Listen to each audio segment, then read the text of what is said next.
Путеводитель глазами журналиста. Такой проект в скором времени будет создан при участии регионов Северо-Запада. Анонсировала его Любовь Совершаева, заместитель полномочного представителя президента России в Северо-Западном федеральном округе. В Санкт-Петербурге открылся 19-й форум средств массовой информации Северо-Запада.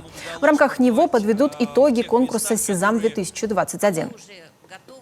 Будет выпущен еще и замечательный путеводитель. Непростой путеводитель, который цифры, высота, дата постройки, памятника или архитектурного сооружения, а путеводитель глазами журналистов. И каждый год этот путеводитель будет дополняться. Это еще одна бусинка, это еще одна жемчужина в серебряной ожерелье России. Форум СМИ Северо-Запада проходит ежегодно и каждый раз с новой темой. Основной в этом году стал внутренний туризм, который получил неожиданное развитие в период пандемии. На большой медиапланерке регионы представили проекты по информационной поддержке внутреннего туризма. Телеканал «Юрган» тоже презентовал свой ролик на эту тему. Чолом, привет! Вы думаете, ТикТок изобрели в Китае?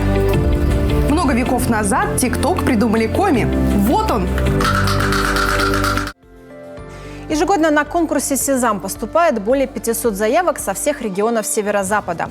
Крупнейшие СМИ республики Коми не остались в стороне. От нашего телеканала проекты «Коми Инкогнито», «Большой Север» и «Отдыхаем в Коми». Презентация Юргана приковала всех к экрану, а финал ролика вызвал бурю оваций.